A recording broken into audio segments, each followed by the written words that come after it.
Before we begin this video, I just wanted to remind you guys that I'm doing my Net Alliance collab video coming November 1st. For those of you who do not know or are new to this channel, I'm doing a Star Wars collaboration with fans and fellow YouTubers, and you can actually be in it yourself. So if you'd like to participate or you just want more information, make sure to click the link below in the description or wait till the end of this video and I'll link it at the end. Thanks guys.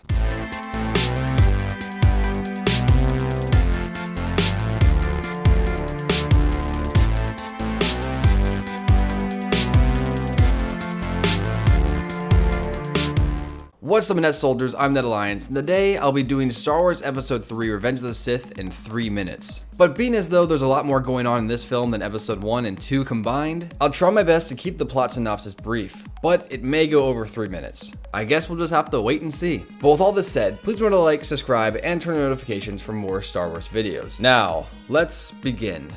The story takes place 3 years after Attack of the Clones. Anakin and Obi-Wan have become two of the most famous Jedi to ever live. Anakin is no longer a Padawan, for he is a Jedi Knight and is regarded as one of the greatest Jedi duelists in the Order. A battle takes place over Coruscant, where we learn that Chancellor Palpatine had been kidnapped by the Separatist leaders Count Dooku and the cyborg alien known as General Grievous. Anakin and Obi-Wan arrive just in the nick of time and manage to sneak on board their ship. Anakin fights Dooku again, only this time Anakin defeats the old Count and rescues the Chancellor. Grievous escapes, and Anakin and Obi-Wan deliver Palpatine to the ground safely. At the Senate building, Anakin is approached by Padme, and she tells him she's pregnant. And Anakin is overcome with joy. Later, Anakin begins having visions of his wife dying, like he did with his mother before she died. And so, Anakin vows that he will not lose Padme the way he lost his mother. Soon after, Anakin is given a seat on the Jedi Council, however, he is not given the rank of Master, which is the first time in 1,000 years that this has ever happened, and Anakin becomes irritated by it. Then later, the Jedi Council asks Anakin to spy on the Chancellor for them, which leads to more distrust between Anakin and the Jedi. Anakin then chats with Palpatine at the opera, and the Chancellor tells Anakin a story about a Sith, known as Darth Plagueis the Wise, who could actually keep the ones he cared about from dying. And this of course piques Anakin's interest. Obi-Wan is tasked with hunting down General Grievous, and Anakin is tasked with keeping an eye on Palpatine. These two men, who essentially grew up together, now must part ways for one last time. Kenobi goes to the planet of Utapau, and kills Grievous in an impressive display that proves Obi-Wan is more than just his lightsaber. On Coruscant, Anakin learns that Palpatine is actually the true Sith Lord, one of the strongest to ever live, the one known as Darth Sidious. Skywalker tells Mace Windu of what he has discovered and is instructed to wait for his return. However, Anakin believes that he must make a choice. Either let Mace Windu and the other Jedi kill Palpatine and his hopes of saving Padme will be lost, or stop the Jedi and thus he can still learn the power he craves. So Anakin stops Windu from killing Palpatine, which subsequently ends with Mace Windu's death. Or at least his supposed death, because we don't truly know if he is actually dead, so yeah. So Anakin, realizing there is no turning back, joins the Sith and does what he has to do to save his wife and their unborn child. Anakin leads his clone battalions onto the Jedi Temple, killing all the Jedi in their wake.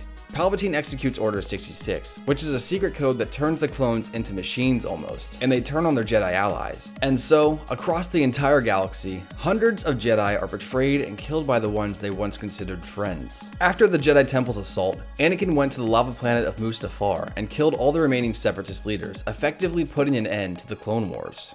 Obi-Wan and Yoda discover Anakin's treachery, and Obi-Wan goes to face him, while Yoda goes to confront Darth Sidious.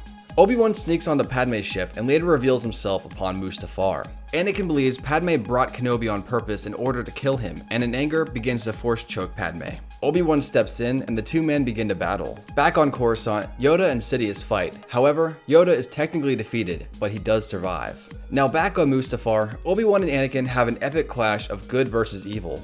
But in the end, Skywalker's arrogance gets the better of him, and he is defeated by Kenobi. Then, Obi-Wan takes Anakin's lightsaber and leaves. Later, Padme dies in childbirth, and she has a boy named Luke and a girl named Leia. Leia is adopted by Senator Bail Organa, and is brought to the planet of Alderaan. And Obi-Wan takes Luke to Tatooine to be raised by his uncle and aunt. And that has been Revenge of the Sith in 3 minutes. Well, maybe a little over. But that's it for this video, guys. I hope you all enjoyed. Make sure to like, subscribe, and turn on notifications for more of these videos. And until next time, guys, I'll catch you later. Peace.